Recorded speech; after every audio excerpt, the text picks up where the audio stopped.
أعوذ بالله من الشيطان الرجيم. الرحمن الرحيم.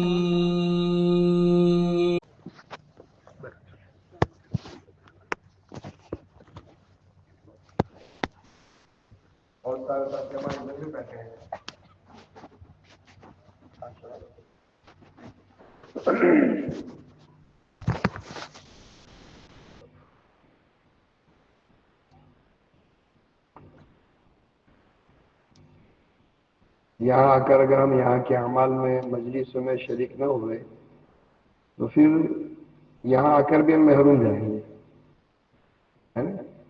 کیونکہ وہ تو کوشش کرے گا کہ بھلے آ گئے ہیں لیکن یہاں سے لے کر نہ جائیں کچھ. وہ سمجھاتا ہے کہ یہاں بھی تو آواز آتی ہے، وہاں تھوڑی دیر سننے دے گا، پھر پاؤں لمبے کروائے گا، پھر تھوڑا سہارا لے کر بٹھائے گا اور پھر دھیرے سے سلا دے گا. سمجھ گئے؟ اس لیے ہم بار بار اپنی نیتیں تازہ کریں، آپس میں ساتھیوں سے بھی مذاکرہ کریں کہ ہم اجتماع میں اللہ نے پہنچایا ہے، ہم اپنی قدرت سے نہیں آئے ہیں، اللہ کی توفیق سے آئے ہیں. اللہ نے توفیق دی، اللہ نے یہاں پہنچا دیا. اللہ کی توفیق کے بغیر ہم کچھ نہیں کر سکتے. کوئی بھی بندہ اللہ کی توفیق کے بغیر ایک سبحان اللہ نہیں کہہ سکتا، اور اللہ کی توفیق کے بغیر کسی گناہ سے بچ بھی نہیں سکتا. اس لیے اللہ کی توفیق یہ مانگنے کی چیز ہے. اللہ والے فرماتے ہیں اللہ سے اللہ کی توفیق مانگنی چاہیے، یہ مانگنے کی چیز ہے. رسول اللہ صلی اللہ علیہ وسلم نے مانگی ہے، رسول اللہ صلی اللہ علیہ وسلم کی دعاؤں میں ہے اللہم وفقنا لما تحب وترضى من القول والعمل والفعل والنیت والہدى انک علی کل شیء قدیر. اس میں ہر قسم کی توفیق مانگی ہے، ہر قسم کی. ترجمہ پوچھو علماء کرام سے. اللہ والے اس کے خلاصے میں یوں فرماتے ہیں کہ اے اللہ تو ہمیں ایسے اعمال کی توفیق عطا فرما جس عمل سے ہم تجھے راضی کر سکیں، یا جن اعمالوں سے تو راضی ہوتا ہے، اور ایسے اعمال سے بچنے کی توفیق عطا فرما جن اعمالوں سے تو ناراض ہوتا ہے، جن اعمالوں سے تو غصے اور غضب میں آتا ہے. پھر آگے فرمایا کہ اے اللہ تیری توفیق کے بغیر کوئی کچھ نہیں کر سکتا، ہم ایک سبحان اللہ نہیں کہہ سکتے. تو پھر اپنے گھر سے اپنے مشغلوں سے نکل کر یہاں آنا یہ کوئی معمولی بات نہیں ہے. ہم اس پر اللہ کا شکر ادا کریں. ہاں، اللہ کا شکر ادا کریں. اب یہاں یعنی 2 دن 2.5 دن کا یہ قیام رہے گا، اتنے بڑے مجمع میں نمازیں ہوگی، پھر یہ مجلسیں ہوگی، دن کی باتیں کہی جاوے گی، سنی جاوے گی ایک نورانی ماحول میں. اب کتنی بڑی خیر ہمارے حصے میں آئے گی ہم نہیں جانتے. یہ تو یعنی شکر کی چیز ہے، یہ اللہ کی بہت بڑی نعمت ہے. اللہ کے حکم کو پورا کرنا بہت بڑی نعمت ہے. حضرت مولانا ابراہیم صاحب دامت برکاتہ فرماتے ہیں کہ نماز پڑھو اور سجدے میں جاؤ تو بھی دل دل میں اللہ کا شکر ادا کرو. ہاں، زبان سے نہیں کہنا، دل دل میں اللہ کا شکر ادا کرو کہ اللہ تیرا شکر ہے، تو نے مجھے تیرے گھر میں بلایا اور تیرے سامنے سجدہ کرنے کی توفیق دے دی. پتہ نہیں ابھی کتنے لوگ کلم کھلا کفر میں مبتلا ہو، اور تو نے مجھے تیرے گھر میں بلایا. اس پر شکر ادا کر، اور شکر کرنے سے نعمت بڑھتی ہے. کہ اللہ کا قرآن میں فرمان ہے جو بندہ شکر کرے گا، قدر کرے گا، اللہ اس کی نعمت میں اضافہ کرے گا. تو اللہ سے لینے کا راستہ، آسان راستہ، بے محنت اور یقینی راستہ شکر والا ہے. اللہ سے لینے کا راستہ کیسا؟ آسان، بے محنت اور یقینی راستہ وہ شکر والا ہے کہ بندہ ہر حال میں شکر کرے، اللہ کا شکر ادا کرے. اس لیے نماز کے بعد فوراً کا عمل، ہمارے بزرگوں کی کیا تعلیم ہے، علماء کرام کیا فرماتے ہیں؟ سلام پھیرو فوراً اللہ اکبر، اللہ کی بڑائی، اللہ کی بڑائی بیان کی جائے. پھر استغفر اللہ استغفر اللہ استغفر اللہ، کہ اللہ کی بڑائی بیان کی گئی کہ یہ نماز جو ہوئی اللہ کی توفیق سے ادا ہوئی، میرا اپنا کوئی کمال نہیں ہے، میری اپنی قدرت سے، میرے اپنے کمال سے نہیں ہے، اللہ کی توفیق سے ہوئی. اور استغفار اس لیے کہ جیسی پڑھنی تھی نہیں پڑھ سکے، نماز جیسی پڑھنی تھی مجھ سے ادا نہیں ہوئی، ایسی نماز میں نہیں پڑھ سکا، اس لیے استغفار کیا گیا۔ تو ہمیں تو بہت زیادہ شکر کرنا چاہیے، بڑی بڑی نعمتیں یہ ہیں۔ اجتماع میں شریک ہونا، مجلس میں بیٹھ جانا، یہ مجلسیں ہمارے سامنے اس کے فضائل نہیں ہیں۔ ہاں، مجلس میں بیٹھنا کتنی بڑی نعمت ہے، یہ ہمارے سامنے نہیں ہے۔ اگر پتہ چل جائے تو ہم ایسے مارے مارے پھریں، مجلسوں کو تلاش کریں اور مجلسوں میں شریک ہوں جیسے دنیاوی چیزوں کے لیے ہم پھرتے ہیں، لیکن ہمیں مجلس کے فضائل معلوم نہیں ہے۔ ہاں، مولانا امام سے فرماتے بیٹھ جانے پر مغفرت ہے۔ ابھی کیا کہا، کیا سنا، عمل کیا نہیں کیا، بات کی بات ہے، بیٹھ گئے مغفرت، بیٹھ جانے پر مغفرت۔ ہاں، اور علماء کرام فرماتے ہیں انسان کا جب دنیا سے رخصت ہونے کا وقت ہوتا ہے، اس وقت میں اس کے ہم مجلس، یعنی جس کے ساتھ اس کا اٹھنا بیٹھنا ہے، جیسی محفلوں میں، جیسی مجلسوں میں اس کا اٹھنا بیٹھنا ہوتا ہے، وہ اس کے سامنے کی جاتی ہے۔ ہاں، اللہ کرے کہ یہی مجلسیں ہماری موت کے وقت میں سامنے آ جائے، اور ان مجلسوں میں جو بیٹھ کر بولتا اور سنتا ہے وہی باتیں اس وقت بھی زبان پر آ جاتی ہیں۔ یہ تعلیم کے حلقے اور دین کی مجلسیں اللہ کرے کہ ہماری موت کے وقت میں ہمارے سامنے آ جائے، ہمارا کام بن جائے گا۔ تو مجلسوں میں بیٹھنا بہت بڑی خیر کی چیز ہے، بہت بڑی خیر کی چیز ہے۔ اللہ ہمیں اس کی توفیق عطا فرمائے، بار بار نصیب فرمائے۔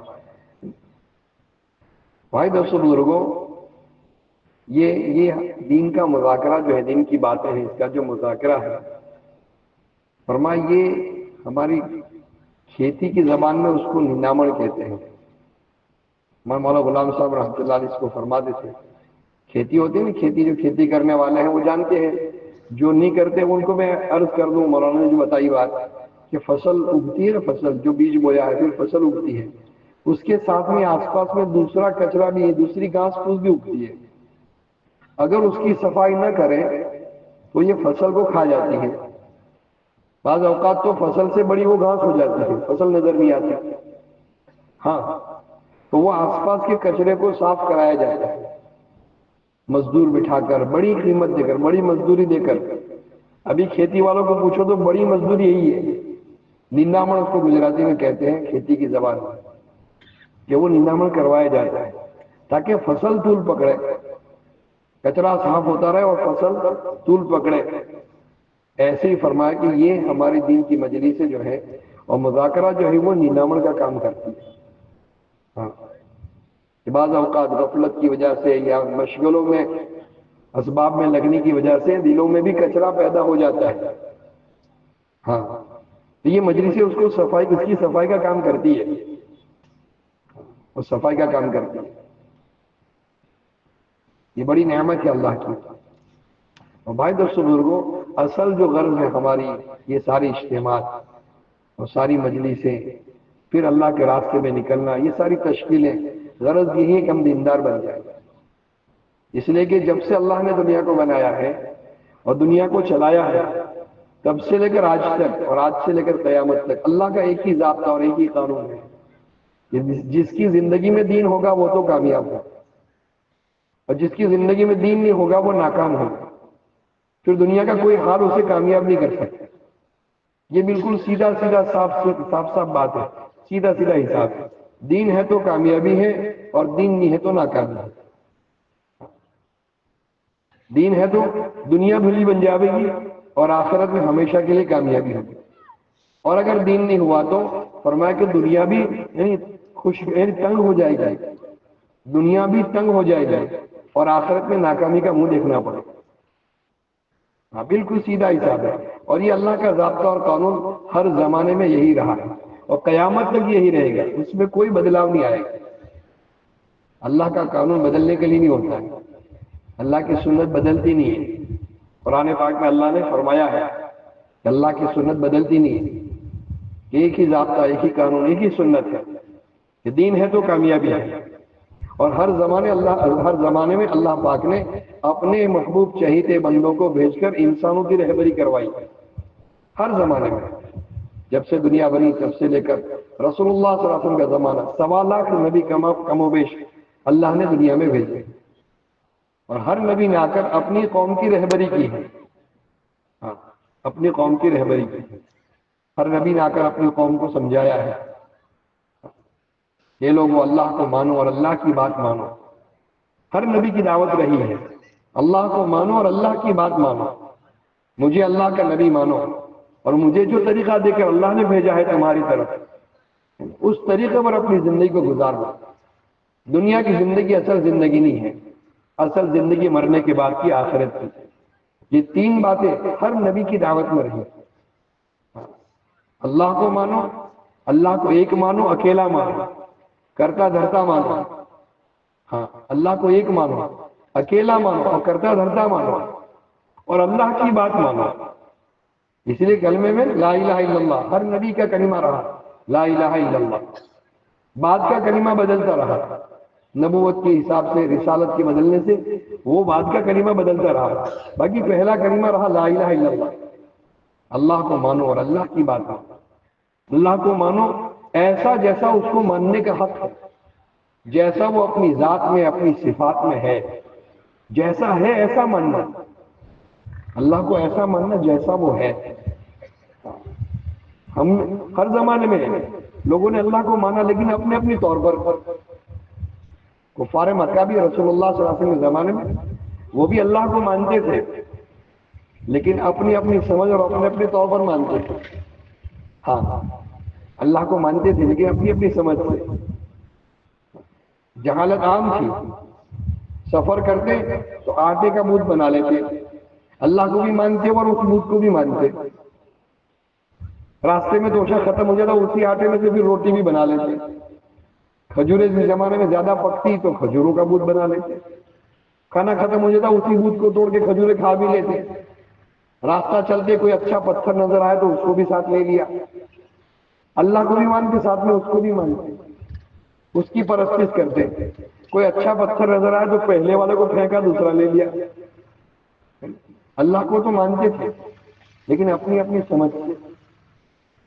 اللہ کو ایسا ماننا جیسا اس کو ماننے کا حق ہے، جیسا وہ اپنی ذات اور صفات میں ہے ایسا ماننا. ایک ماننا، اکیلا ماننا. ایک کا آپشن 2 3 4 ہو سکتا ہے، اکیلے کا کوئی آپشن نہیں.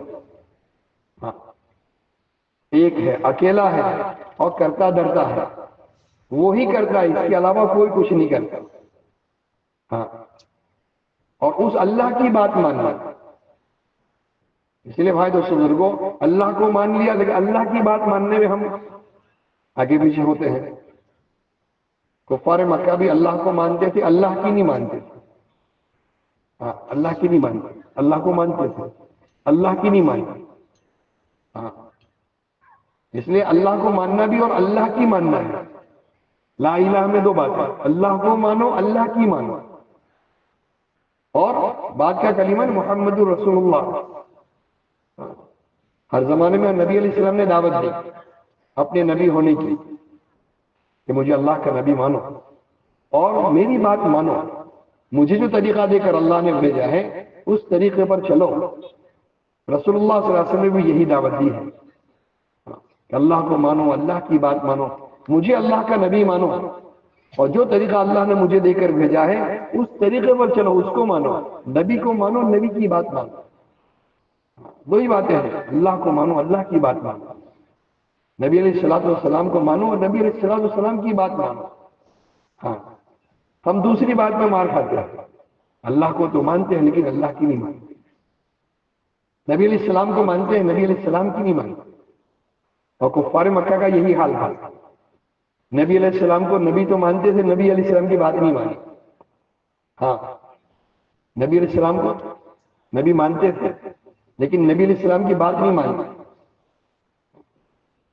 مولانا یونس صاحب دوڑیا رحمۃ اللہ علیہ ایک بار کہہ رہے تھے ہمارے یہاں اجتماع میں، جب ابو سفیان اپنی بیوی کے ساتھ جا رہے ہیں، اللہ کے نبی صلی اللہ علیہ وسلم راستے میں مل گئے تو اپنے بیٹے کو اونٹ پر سے اتارا. ابو سفیان اللہ کے نبی کو سوار کرایا.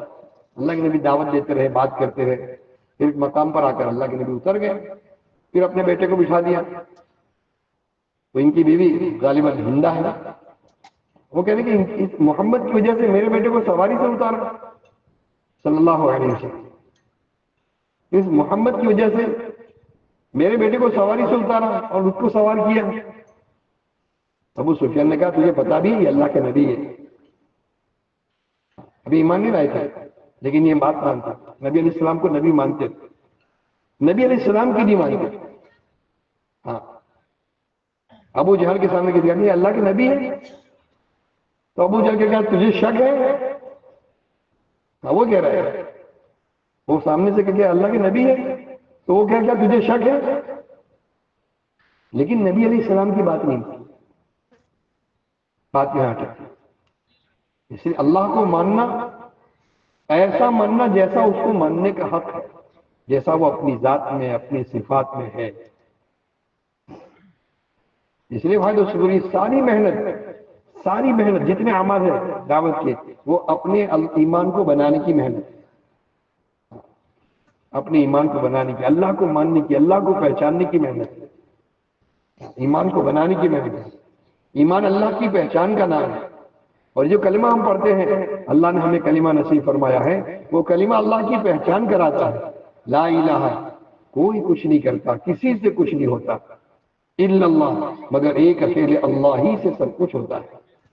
یہ بات دلوں کی گہرائی میں اترے، ابھی زبان پر نہیں ہے، ابھی زبان پر بھی نہیں ہے، ابھی یہ بیٹھے بول رہے ہیں، بیٹھے سن رہے ہیں، لیکن جب ہماری بات چیت ہوتی ہے تو ساری باتیں اللہ کو بھول کر، ساری باتیں، کبھی ریکارڈر لگا لو اور اپنی باتوں کو ریکارڈ کرو اور پھر سنو کہ ہماری بات چیت میں کیا کیا ہوتا ہے، کتنا اللہ کو بولا جاتا ہے اور کتنا غیر اللہ کو بولا جاتا ہے، تب پتا چلے گا۔ اسی لیے فرمایا کہ دل میں ابھی اللہ کی ذات بسی نہیں ہے، اللہ کی ذات ابھی ہمارے دل میں بسی نہیں ہے۔ ہاں، اور لا الہ الا اللہ یہ دل میں اتارنے کی چیز ہے، اللہ کی ذات کو دل میں بسانا، اللہ کی ذات کو دین، اللہ کی ذات عالی کا یقین دل کی گہرائی میں اتارنا، اسی کا نام ایمان ہے، اللہ کی پہچان کا نام ایمان ہے۔ ہاں، اور کیسا پہچاننا؟ علماء حضرات فرماتے ہیں لفظ ماں خالی کہو، پھر ماں کی کوئی بھی تفسیر نہ کرو کہ بھئی ماں کیا ہوتی ہے یا ماں کس کو کہتے ہیں، اس کی کیا پہچان ہوتی ہے، کوئی تفسیر نہ کرو، کوئی خلاصہ نہ کرو، تب بھی ہر ایک کو ماں سمجھ میں آ جاتی ہے۔ ارے بولو آتی نہیں آتی؟ خالی لفظ ماں کہو، اس کا چہرہ ہمارے ذہن میں آ گیا، اس کی آواز، اس کا بولنے کا انداز، اس کا قد، اس کا چلنے کا انداز، اس کے ہمارے ساتھ کا برتاؤ، ہمارے ساتھ کا اس کا وال، ہمارے ساتھ کی اس کی لاگنی، اس کی محبت، ہر چیز صرف لفظ ماں کہہ کر سمجھ میں آ جاتی ہے نا بھائی؟ لیکن اللہ کہہ کر اللہ سمجھ میں نہیں آتا، اس کے احسانات، اس کا ہمارے ساتھ کا برتاؤ، اس کے ہمارے ساتھ کا رحم، ہمارے ساتھ کا اس کا کرم، اس کی عطا، وہ ہمیں سمجھ میں نہیں آتا، اس لیے کہ اللہ کو ہم نے پہچانا نہیں ہے۔ ماں کو پہچانا ہے، اللہ کو نہیں پہچانا، حالانکہ اللہ کے احسان ماں کے احسان کے مقابلے میں بہت زیادہ ہے۔ ماں کا احسان تو کچھ بھی نہیں ہے، ایک ماں اپنی اولاد سے جتنی محبت کرتی ہے اس سے 1000 گنا زیادہ اللہ اپنے بندے سے محبت کرتا ہے، لیکن اللہ کو پہچانا نہیں، اس لائن کی محنت بھی نہیں ہوئی، اس لیے ہم اللہ کو نہیں جانتے۔ حقیقت یہ ہے، ابھی کوئی انجان آدمی ہمیں آ کر یوں پوچھے تم کس کو مانتے ہو اور کس کی پرستش کرتے ہو یا کس کی پوجا کرتے ہو، کس کی عبادت کرتے ہو، ایک اللہ کی کرتے ہیں۔ دوسرا سوال وہ یوں کر لے بتاؤ اللہ کون ہے، ذرا مجھے سمجھاؤ اللہ کون ہے، سچ بتاؤ ہم کیا سمجھائیں گے، ہم اس کو سمجھا پائیں گے اللہ کون ہے؟ ارے بولو، آپ مجھے بولے یہ کون ہے، اب میں نہیں پہچانتا آپ، میں آپ کو کیا کہوں یہ کون ہے؟ ہاں، اللہ کو ہم نے نہیں پہچانا، ابھی اللہ کو ہم نے نہیں جانا ہے۔ اللہ کو پہچاننے کا نام ہی ایمان ہے، اللہ کو پہچاننے کا نام ایمان ہے، اور قبر میں اسی کو پوچھا جائے گا، اور قبر میں زبان نہیں بولے گی، قبر میں زبان نہیں بولے، زبان کو مہر لگا دی جائے گی۔ اللہ والے فرماتے زبان منافق ہے، جو ہوتا ہے وہ بھی بولتی ہے، جو نہیں ہوتا ہے وہ بھی بولتی ہے. ہاں، دو دوست خاص آدمی جن کا تعلق ہے وہ اپنی بات کہہ رہے، تیسرا آدمی آ کر بیٹھا تو دل تو کہتا ہے کیسے وقت پر آ کر یہ بیٹھ گیا، اور زبان سے کیا کہتے ہیں ہار بھی تمہارے بھی آدمی تھا. اچھا وہ آپ کا ہی انتظار تھا، اب آگے تو بہت اچھا ہوگا. اور دل کیا کہتا ہے کیسے وقت میں آ کر بیٹھا ہے یہ. تو زبان منافق ہے، جو ہوتا وہ بھی بولتی ہے، جو نہیں ہوتا وہ بھی بولتی ہے. فرمایا دل کی پیٹی کو کھول کے دیکھا جائے گا، اس میں کس کو بسا کر لائے ہیں. اور یہ سب سے بڑا ہمارا تقاضا اپنے ایمان کو بنانے کا، اللہ کو پہچاننے کا، کہ وجہ اس کی ہے کہ موت کا بھروسہ کوئی نہیں. ہاں، موت کا بھروسہ کوئی نہیں. یہ زندگی ہماری لا اعتبار ہے، کب ختم ہو جائے کب ساتھ چھوڑ دے ہم نہیں کہہ سکتے. اس سے پہلے اللہ کی ذات کو دل میں بسانا ہے. ہاں، اس لیے کہ دل کو کھول کر دیکھا جائے گا اس میں کس کو بسا کر لائے ہیں. رب کو بسایا، سب کو بسایا ہے، اللہ یا غیر اللہ ہے. ہاں، اس لیے علماء فرماتے ہیں، مولانا محمد یوسف صاحب رحمۃ اللہ فرماتے ہیں کہ ہم نماز پڑھتے ہیں، نماز یہ ہمارا تھرمومیٹر ہے. نماز یہ جب بندہ نماز میں داخل ہوتا ہے، حدیث پاک کا خلاصہ، نماز دل کا نور ہے. جب نماز میں داخل ہوتا ہے دل میں اجالا ہوتا ہے، اور وہ چیزیں نظر آتی ہیں جو دل میں ہوتی ہے. مثال کے طور پر ایک کمرہ ہے، اندھیرا ہے، بٹن آن کر دیا، لائٹ جلا دی، تو کمرے میں جتنی چیزیں پڑی ہیں وہ نظر آتی ہے نا. پلنگ پڑا ہے، کرسی پڑی ہے، لکڑی پڑی ہے، جوتا پڑا ہے، جتنی چیزیں کمرے میں ہیں وہ نظر آتی ہیں. ہمارا دل بھی جب دل میں اجالا ہوتا ہے، نماز میں بندہ داخل ہوتا ہے، دل میں اجالا ہوتا ہے، اور وہ چیزیں نظر آتی ہیں جو دل میں ہوتی ہیں. سچ بتاؤ کیا کیا نظر آتا ہے؟ ہم نے نماز پڑھی، کیا کیا نظر آیا؟ کبھی اللہ نظر آیا؟ میرا بھی یہی حال ہے، ہم سب ایک ہی کشتی کے سوار ہیں. کبھی اللہ نظر آیا؟ کہ اللہ دل میں ہو تو اللہ نظر آ رہے ہیں، اس کے علاوہ جو ہوتا ہے وہ نظر آتا ہے. اللہ اکبر اگر شروع کیا کہاں گاڑی اٹکتی پتہ ہی نہیں. وہ تو اللہ اکبر کہتے ہیں، امام صاحب تو پتہ چلتا ہے کہ گاڑی اٹکتی ہے پھر چلتی ہے. کہ جو دل میں ہوتا ہے وہ نظر آتا ہے. اس لیے فرمایا اللہ کی پہچان کا نام ایمان ہے، اور یہ ہماری سب سے پہلی ضرورت ہے. کہ دین پر چلانے والی جو طاقت ہے، مجھے کہتے ہیں دین پر کامیابی ہے، دین پر کامیابی ہے اللہ کی اطاعت کرنا، اللہ کے حکموں کو پورا کرنا نبی علیہ السلام کے طریقے کے ساتھ. لیکن اس کے لیے طاقت چاہیے ایمان کی، اور ایمان اللہ کی پہچان. جب تک بندہ اللہ کو نہیں پہچانے گا وہ اللہ کے حکموں پر نہیں آئے گا، وہ اطاعت پر نہیں آئے گا جب تک نہیں پہچانے گا. اس لیے سیرت پاک میں دیکھو رسول اللہ صلی اللہ علیہ وسلم کی نبوت کے بعد کی مکے میں جو محنت ہے، مکی زندگی جو 13 سال کی ہے، اس میں محنت جو ہوئی ہے وہ دلوں میں اللہ کی ذات کو بسانے کی محنت ہوئی. کوئی حکم نہیں آیا. علماء فرماتے ہیں نماز کی فرضیت کا حکم بھی جو آیا ہے وہ ہجرت سے پہلے ہجرت سے پہلے باقی اتنے سال تک اللہ کرتا ہے، اللہ سے ہوتا ہے، اللہ ہی کرتا کرتا ہے، اللہ ہی خالق ہے، اللہ ہی مالک ہے. وہ محنت کروائی گئی. 360 سے نہیں ہوتا، ایک اللہ سے ہوتا ہے، یہ سکھایا گیا اور دلوں میں اتارا گیا. ہاں، جب اللہ رب ہے اور اللہ کرتا دھرتا ہے، اللہ خالق ہے، اللہ مالک ہے، یہ بات دل میں اتری. اس کے بعد اس اللہ کا حکم آیا نماز کا، نماز کی فرضیت کا حکم آیا، وہ بھی کنڈیشن کے ساتھ. اس لیے کہ اس زمانے میں شراب عام تھی، حرام نہیں ہوئی تھی، تو شراب عام پی جا رہی تھی. بلکہ اس کا ایک لیول تھا زندگی میں کہ جس کے یہاں جتنی زیادہ اور جتنی پرانی، وہ اتنا اونچے لیول طبقے کا آدمی کہا جاتا. رشتے ناطے اس پر طے ہوتے تھے. اب شراب کی حرمت نازل ہوئی تو کنڈیشن کے ساتھ، ابھی اتنی طاقت پیدا نہیں ہوئی کہ ایک دم سے اس کو چھوڑ دیں.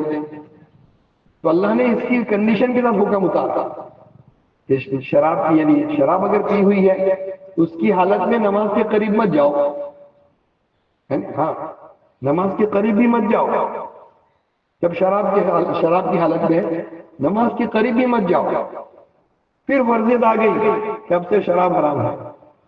ہاں، جب اندر طاقت پیدا ہو گئی، اتنی استعداد پیدا ہو گئی کہ اب اس کو حرام کر دے گی کوئی مسئلہ نہیں آئے گا، تو پھر اللہ کی طرف سے فرضیت یعنی حرمت آ گئی کہ آج سے شراب حرام ہے. بالکل بھی تو فرمایا جب اندر طاقت پیدا ہو گئی، شراب کی حرمت نازل ہو گئی، باہر ہم سنتے کہ شراب مدینے کی گلیوں میں ایسے بہی ہے جیسے بارش کی موسم میں پانی کی رو بہتی ہے، ہمارے یہاں ایسے شراب بہ گئی۔ ہاں، جن کے ہاتھ میں تھی وہ منہ میں نہیں گئی تھی، منہ میں تھی وہ حلق سے نیچے نہیں اتری۔ کون سی طاقت تھی؟ کہ وہ اندر کی طاقت تھی جو ان کو روک رہی تھی۔ ہاں، صحابی تجارت کے لیے لے کر آ رہے تھے شراب، راستے میں اطلاع ملی کہ شراب کی حرمت نازل ہو گئی، آج سے شراب حرام ہے، ساری شراب وہی ختم کر دی۔ ہاں، اندر کی بنیادیں پکی ہو گئی کہ اللہ کا حکم ہے، اللہ نے اس کو منع کر دیا ہے، اب اس کو چھوڑنے میں ہماری خیر ہے، اس کو چھوڑنے میں ہماری کامیابی ہے، ہماری بھلائی ہے۔ جس چیز کو اللہ نے منع کر دیا ختم ہو گئی بات، اب اس کو ہم نہیں کر سکتے۔ جب ایمان بنتا ہے تو ایمانی غیرت بھی آتی ہے، اور ایمانی غیرت اس کو کرنے سے روکتی ہے۔ ہاں، اس کو کرنے سے روکتی ہے۔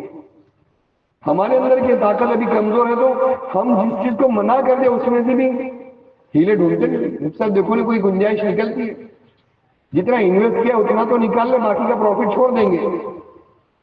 کیوں جی؟ ایسا ہوتا ہے نا، ہم تو ایسی شکلیں نکال لیتے ہیں کہ دیکھو نا کوئی گنجائش ہوتی ہے، اب پتا تھا نہیں، حرمت آئی اس سے پہلے میں نے انویسٹ کر دیا تھا، اب بعد میں یعنی حرمت آئی ہے تو کوئی ایسی گنجائش ہے کہ جتنا انویسٹ کیا وہ تو نکل جائے، مدل نکل جائے کہ نہیں؟ کوئی آپشن نہیں ہے نا، کوئی آپشن، بس حرام ہے، ختم ہو گئی بات۔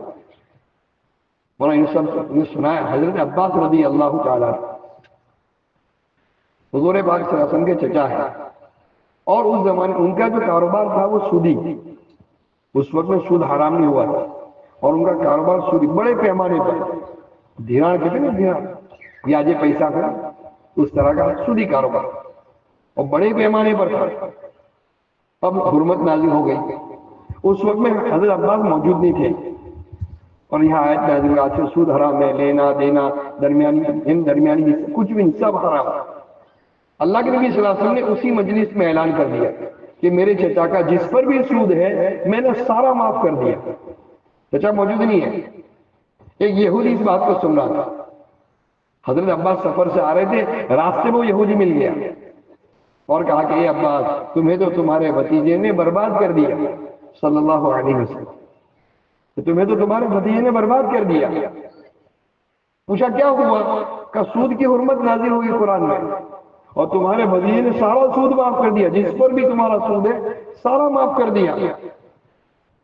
قربان جائے حضرت عباس رضی اللہ تعالیٰ عنہ نے فرمایا کہ بھتیجے نے تو سود معاف کیا، میں نے مدت بھی معاف کر دیا۔ یہ کب ہو سکتا ہے؟ ہمارا تو روپیہ بھی چھٹتا ہے۔ بھتیجے صلی اللہ علیہ وسلم نے سود معاف کیا اور انہوں نے کیا کر دیا؟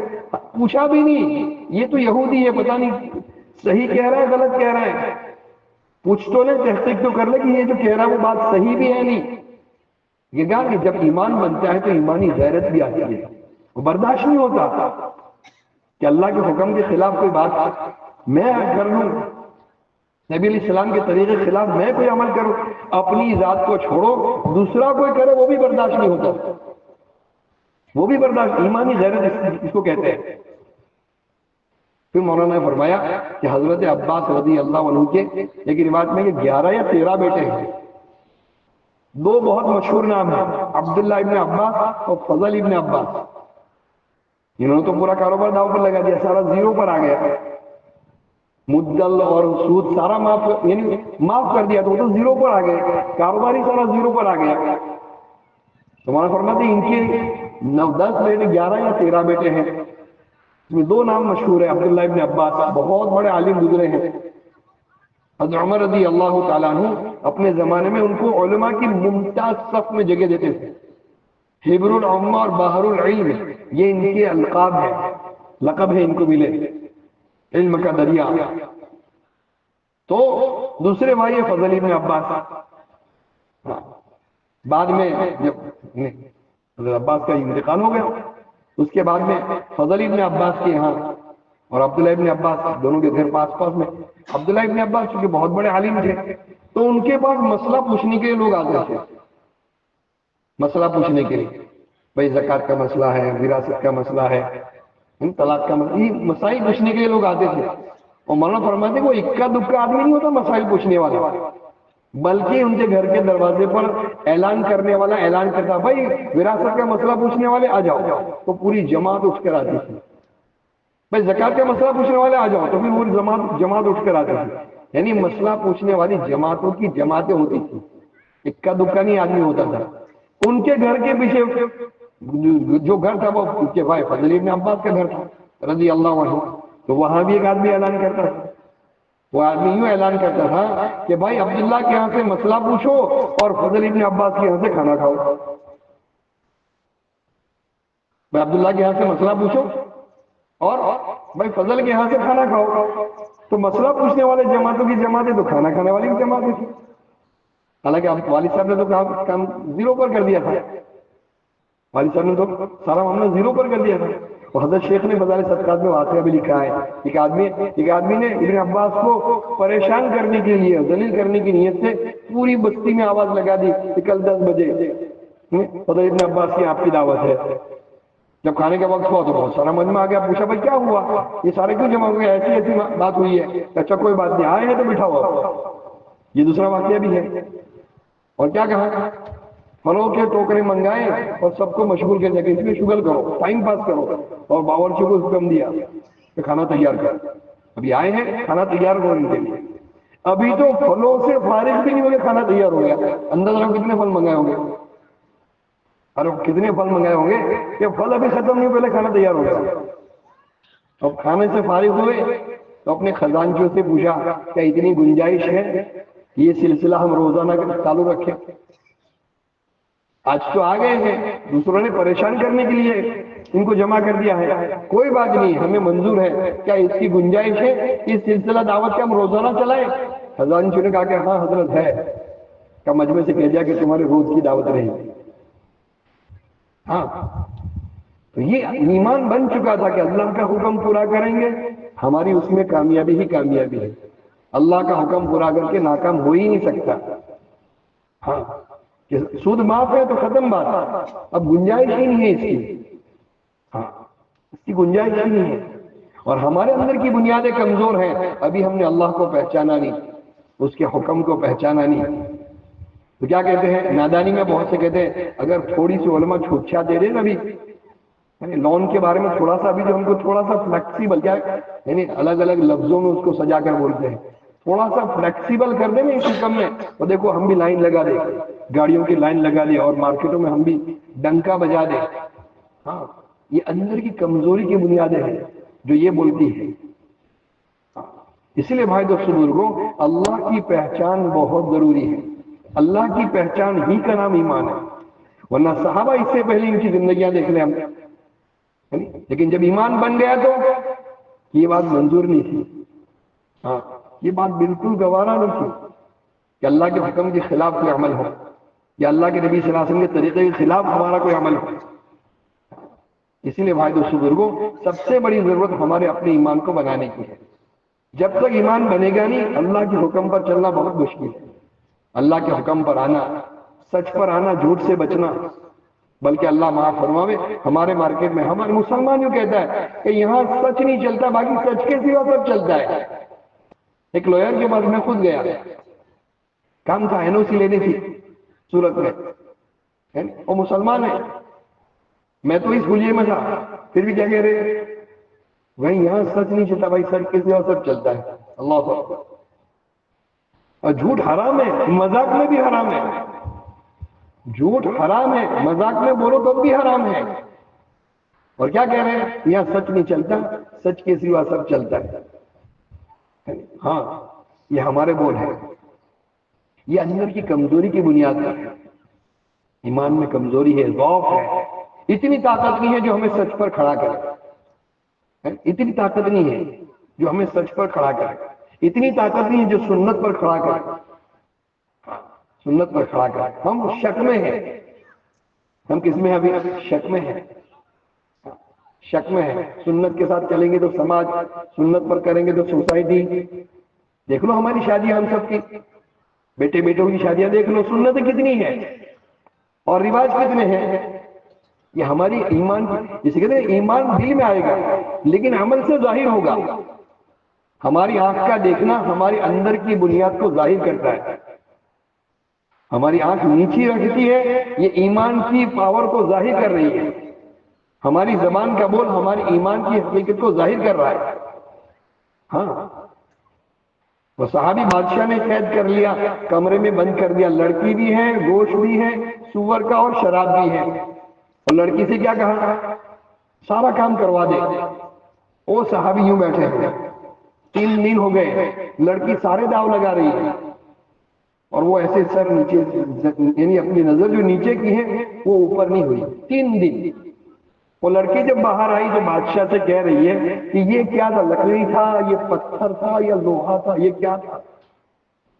وہ اوپر دیکھا ہی نہیں اس نے، دیکھتا تو آگے کام ہوتا. اندازہ لگاؤ کیا پاور ہوگا ان کی اندر کی، کیا بنیادیں پکی ہوگی. ہماری 3 لمحے نیچے نہیں رہتے، وہ 3 دن تک اوپر نہیں ہوئی. ہماری نظر 3 لمحے نیچے نہیں رہتے. کتنی کمزوری ہے، کتنا ضعف ہے، اندازہ لگاؤ. اسی لیے بھائی دوستو بزرگوں، اللہ اس دنیا میں جو حالات ہیں نا ابھی، اور کیا کہتے ہیں مسلمانوں پر حالات ہے، مسلمانوں پر حالات ہے، لیکن دیکھو تو صحیح وجہ کیا ہے اس کی. اللہ ظالم نہیں ہے، اللہ ظالم نہیں ہے، اور اللہ کا کوئی حکم بندوں کو پریشان کرنے کے لیے نہیں ہے. کوئی حکم اللہ کا، چاہے روزہ ہی کیوں نہ ہو، چلچلاتی دھوپ میں گرمی میں روزہ، وہ بھی بندے کی خیر کے لیے ہے. پوچھ لو. ہاں، اب تو ریسرچ ہو رہا ہے اور غیر اس کو کہہ رہے ہیں، غیر اس کو پروو کر رہے ہیں، غیر پروو کر رہے ہیں. ہاں، کہ کینسر جیسے سیل کو اگر مارنا ہے، کینسر جیسے سیل کو اگر مارنا ہے تو اتنے دن کیا رہو. وہ کہتے ہیں اپواس کرو، غیر کہہ رہے اپواس کرو اتنے دن، 20-25 دن. ہمارا تو پورا مہینہ ہوتا ہے، ہمارا پورا مہینہ ہوتا ہے، اور پورے سال کی اللہ قوت اور طاقت رمضان کے روزے سے دے دیتا ہے. ہاں، پورے سال کی قوت، امیونٹی پاور، جتنا جب کچھ سب کچھ ابھی ڈھونڈ رہے وہ سارا اس میں ہے. سارا پورے سال کی، اس کو کہتے ہیں نا اسٹیمینا، وہ ایک رمضان کے روزے سے ہو جاتی ہے. تو روزہ بھی بندے پر ظلم کے لیے نہیں ہے. اور کہاں کھانا بند ہوتا ہے؟ کون کھانا بند کرتا ہے رمضان میں؟ کھانا کس کا کم ہوتا ہے؟ ہاں، خالی وقت بدلتا ہے. صحیح ہے، خالی وقت بدلتا ہے کہ دوپہر کا ہم فجر میں کھا لیتے ہیں، باقی کا ٹائم تو وہی رہتا ہے. اور ایک کو آگے پیچھے کرنے میں اس کے ذمن میں کتنے کھانے ہو جاتے ہیں. ہمیں پڑھائی کے زمانے میں ہمارے غیر مسلم دوست تھے، وہ کہتے کہ رہوا دو تمہارے جو داڑا نہ بخار نہ آخی رات چاؤ چاؤ کرو تمہیں. ہاں، ہم کو یوں کھانے دیتے تھے. دن کو تم بھوکے رہتے ہو ضرور، لیکن پوری رات بھی اس کے عوض میں کھاتے ہو، تو کھانا کہاں چھوٹتا ہے. لیکن اس ایک حکم کو پورا کرنے پر اللہ پاک کتنی ساری نعمتوں سے نوازتا ہے. کتنی بیماریاں ختم ہوتی ہیں پتہ بھی نہیں چلتا، بائی پاس ہو جاتی ہے ہمیں پتہ نہیں چلتا. تو کوئی حکم اللہ کا بندوں کو پریشان کرنے کے لیے نہیں ہے. بلکہ علماء حضرات فرماتے ہیں اللہ کا کرم، یعنی اللہ کریم ہے. اللہ کیسا ہے؟ ہاں، اس کی ایک صفت ہے، صفت کریمی. اللہ کریم ہے کہ بندہ ایک نافرمانی کرتا ہے، بدلے میں وہ کریم 4 مہربانی کرتا ہے. کبھی ہم نے اس لائن سے نہیں سوچا کہ بندہ نافرمانی کرتا ہے، بدلے میں وہ کریم 4 مہربانی کرتا ہے. کتنی؟ 4 مہربانی کرتا ہے کہ اس نافرمانی پر فوراً سزا نہیں دیتا. اللہ نے فوراً سزا نہیں دی ہے، اور اگر دیتا تو بھائی میں نے آنکھ سے غلط دیکھا، فوراً سزا ملی ہوتی تو ابھی ہم کیسے ہوتے ہیں؟ ہاں، زبان سے، کان سے، ہاتھ پیر سے نافرمانی کتنی ہوئی ہے. اللہ نے فوراً اگر سزا دی ہوتی تو بھی ایک دم لوڑے لگڑے بھی ہوتے، بہرے گونگے بھی ہوتے، اندھے بھی ہوتے، لیکن اللہ نے فوراً سزا نہیں دی. پہلا کرم اللہ کا، پہلی مہربانی. دوسری ہے کہ اس نافرمانی پر اللہ اس کو ذلیل نہیں کرتا ہے نا، کہ بھائی صبح سے لے کر ابھی تک میں نے کیا کیا کیا ہے وہ اللہ نے پردہ ڈالا ہے، چھپا دیا ہے. ظاہر کرتا تو ذلیل ہو جاتے، لیکن اس نے ظاہر نہیں کیا ہے. ستاری کا پردہ ڈال دیا ہے، ستاری کے پردے میں چھپایا ہے۔ دوسری مہربانی کہ اللہ نے ذلیل نہیں کیا، ہماری نافرمانی کو ظاہر نہیں کیا لوگوں پر۔ ہاں جی، اللہ والے فرماتے اگر یہاں لکھ دیتا کہ میں نے کیا کیا ہے، کوئی بستی سے پاس میں سے گزر نہیں، بٹھانا بھاؤ پوچھنا پانی کا وہ تو بہت دور کی بات نہیں، اپنی بستی سے بھی گزرنے نہیں دیتا کوئی۔ ہاں لیکن اللہ نے کیا کر دیا، پردہ ڈال دیا ہے۔ دوسری مہربانی کہ اللہ نے ذلیل نہیں کیا۔ تیسری مہربانی اس نافرمانی کی بنیاد پر جو اللہ نے روزی لکھ دی ہے نا کوٹا، ہماری جو روزی ہے نا اس میں بھی کمی نہیں کی۔ باقی انسانوں کا معاملہ ایسا ہوتا کہ بھائی ایک چھٹی گرا دی تو اتنی تنخواہ کاٹ لو۔ ہاں ہمارا ٹرک کا کاروبار تھا تو ٹرک والوں کا ایسا ہوتا تو کوئی نقصان کر دیا، بھائی ایکسیڈنٹ کر دیا، بھائی اس کی پگار میں سے، ڈرائیور کی پگار میں سے کاٹ لو، کوئی نقصان کر کے لایا ہے جو۔ اللہ نے ایسا نہیں کیا کہ نافرمانی کی تو جو روزی ہے اس میں کمی کر دی، نہیں، وہ روزی میں کمی نہیں کی۔ چوتھی مہربانی اللہ نے جو صحت دے رکھی ہے اس نافرمانی کی بنیاد پر اس صحت میں بھی کمی نہیں کی کہ بندہ تو ایک نافرمانی کرے، اللہ بدلے میں 4 مہربانی کرے۔ ہاں، ایسے اللہ کو پہچاننا اور ایسے اللہ سے اپنا تعلق پیدا کرنا، اس اللہ کے ساتھ یعنی تعلق پیدا، دوستی کرنا، اس اللہ سے صلح کرنا، کمپرومائز کرنا۔ لیکن مسئلہ اٹکا یہی کہ ہم نے اللہ کو پہچانا ہی نہیں۔ ہاں، نافرمانی کے باوجود وہ سلاتا ہے، نافرمانی کے باوجود وہ کھلاتا ہے، پلاتا ہے، قضاء حاجت سے فارغ کرتا ہے، پیشاب نہیں روک دی، بیت الخلا نہیں روک دی اسی، اگر روک دے تو دنیا کی طاقت مل کر بھی کوئی قطرہ پیشاب نہیں کرا سکتی۔ لیکن اللہ نے ساری سسٹم کو برقرار رکھا، نافرمانی پر اللہ نے اس میں کسی چیز کو بھی سسٹم کو اس نے اسٹاپ نہیں کیا، ختم نہیں کیا۔ پوری دنیا میں جو حالات ہیں اللہ والے فرماتے ہیں اللہ نے پوری کائنات کو اپنی پہچان کے لیے بنایا ہے۔ مولانا فرماتے ہیں اگر اللہ بندہ اس میں رہ کر، مخلوق میں رہ کر، پوری کائنات میں رہ کر اگر اس نے اپنے خالق کو اور مالک کو نہیں پہچانا تو پھر اللہ عذاب دے گا، پھر اللہ کیا کرے گا، عذاب دے گا۔ ہاں، اس نے اللہ والا سے سنا ایک ماں تھی، اس کا ایک لوتا بیٹا تھا، ایک نوائی بھائی، ایک لوتا بیٹا تھا، اور بیٹا ماں کو ماں نہیں کہتا تھا۔ ماں کو بڑا یعنی دکھ ہوتا تھا کہ میرا بیٹا مجھے ماں نہیں کہتا، میرا بیٹا مجھے ماں نہیں کہتا ہے، بیٹا ماں کو ماں نہیں کہتا تھا۔ ایک دن ماں نے ایسا کیا کہ محلے میں جو بچے تھے نا کھیلتے، جن بچوں کے ساتھ وہ اپنا بیٹا کھیلتا، اس بچوں سے ماں نے جا کر کہا کہ آج میرا بیٹا کھیلنا ہو تو اس کو پکڑ کے مارو۔ کیا کرا؟ بالکل ماں کی مزاج کے خلاف ہے، اس کی ممتا کے بالکل خلاف بات ہے۔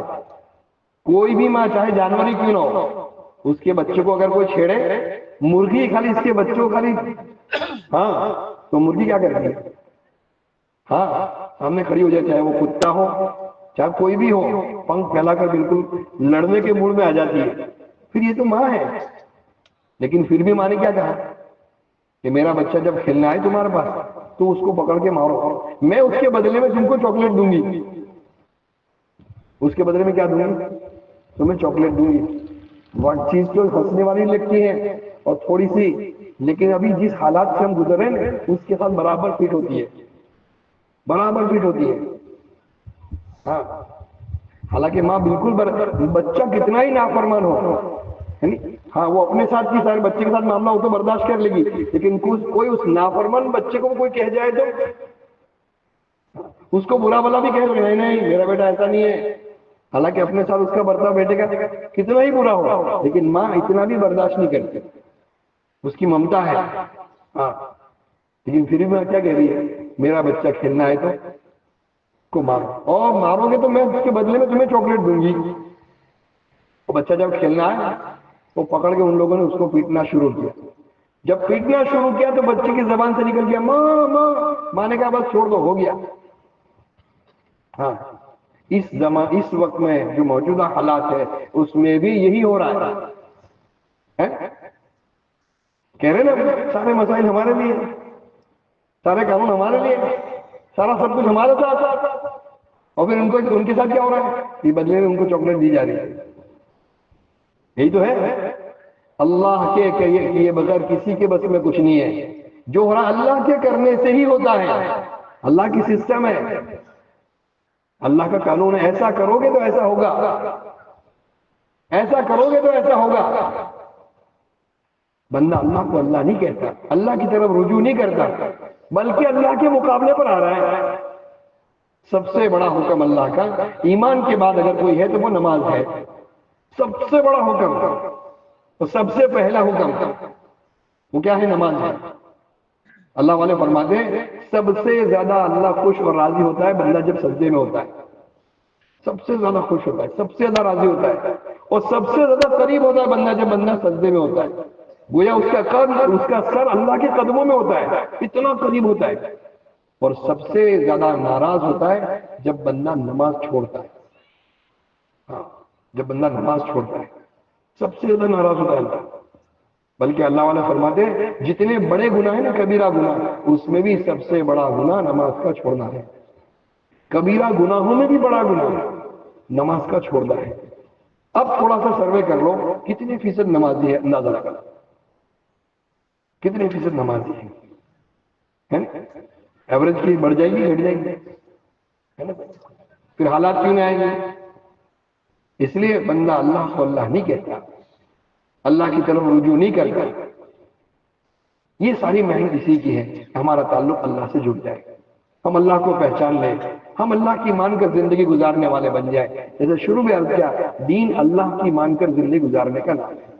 اللہ کا حکم, نبی علیہ السلام کا طریقہ. دین کوئی الگ بات نہیں ہے. کمائی کرنے کا اللہ کا حکم ہے, ہاں کمائی کرنے کا حکم ہے. کھانا کھانے کا حکم ہے. اگر کوئی کھانا ہوتے ہوئے کھانا نہیں کھاتا تو گنہگار ہے. پانی, ساری پینے کی چیزیں کیوں بنائی ہیں؟ کہ پینے کا اللہ نے حکم دیا, چیزیں بھی بنائی, حکم بھی دیا. کھانا بھی بنایا, حکم دیا. رات سونے کے لیے بنائی, حکم دیا. اپنے جسم کا حق ہے, تمہاری آنکھ کا حق ہے. ہاں, تو دین کو الگ تھلگ بات نہیں ہے. روزانہ کی 24 گھنٹے کی ہماری زندگی, اس میں جتنے ہم کام کرتے ہیں اس کو اللہ کے حکم کے مطابق, نبی علیہ السلام کے طریقے کے مطابق کر لو. فرمایا یہ دین ہے, یہ دین ہے. حتیٰ کہ بیوی کے منہ میں لقمہ دینا یہ بھی دین ہے. بچوں پر شفقت کرنا یہ بھی دین ہے. ہاں, اسی لیے فرمایا کوئی مزدور مزدوری کر کے شام میں جب گھر لوٹتا ہے اپنے بچوں کے لیے, اور اس کا پسینہ سوکھنے سے پہلے اللہ اس کی مغفرت کر دیتا ہے. وہ تاجر جو تجارت کرتا ہے دین کے مطابق, دینداری کے ساتھ تجارت کرتا ہے, انبیاء اور شہداء کے ساتھ اس کو کھڑا کیا جائے گا. اگر نہیں ہوتا تو نہیں ہوتا, یہ فضیلت نہیں ہوتی. تو دین کو الگ تھلگ بات نہیں ہے. ہاں, مشکل اس لیے کہ ہم نے سکھانی ہے. اور اگر کوئی اس پر آ جاتا ہے تو زندگی کیسی بنتی ہے پتہ ہے؟ حضرت شیخ نے لکھا ہے, وہ پانی پت والا قصہ نہیں لکھا. ایک شخص کو پانی پت جانا تھا, راستے میں یمنا پڑتی تھی جس میں طغیانی کی شکل تھی, یعنی باڑ ریل کے ریل, کشتی اس میں چل نہیں سکتی تھی, ایسا طوفان پانی, اور اس کو جانا بہت ضروری, اور جانے کی کوئی شکل نہیں ہے. کسی نے کہا کہ فلاں جنگل میں اللہ والے رہتے ہیں, ان کے پاس جاؤ, شکل نکل جائے گی, راستہ نکل جائے گا. اول تمہیں ڈانٹیں گے, ان کی عادت کے مطابق تمہیں ڈانٹیں گے, میرے پاس کیا ہے, میں کیا کر سکتا ہوں, لیکن تم کہنا, ذرا اصرار کرنا. آ گئے, دیکھا ایک جھوپڑی پڑی ہے, چند بچے کھیل رہے ہیں. کہا کہ حضرت مجھے جانا ہے, کل کو تو مقدمے کی تاریخ ہے اور پہنچنا ضروری ہے. راستے میں تو یمنا کا تو یہ حال ہے, کشتی چل نہیں سکتی اور جانے کی دوسری کوئی صورت نہیں ہے. تو اللہ والا کیا کہتے ہیں, میں کیا کر سکتا ہوں, میرے ہاتھ میں کیا ہے. وہ ڈانٹا اس کی عادت. یہ جب بہت اصرار کیا تو یوں کہا جو ہماری عقل میں نہیں آتا. جو جملے انہوں نے کہے ہیں وہ ہماری عقل میں نہیں آتے. کیا کہا, یمنا سے جا کر کہہ دو مجھے ایسے شخص نے بھیجا ہے جس نے نہ آج تک کھانا کھایا, نہ پانی پیا, نہ اپنی بیوی سے صحبت کی. بس اتنا کہہ دیا اور وہ چلا گیا. وہ آدمی گیا, جا کر کہا, یعنی وہ کمیونیکیشن کا زمانہ نہیں تھا کہ موبائل تھا اور وہاں سے کہہ دیا, وائس میں سے بھیج دیا ہو.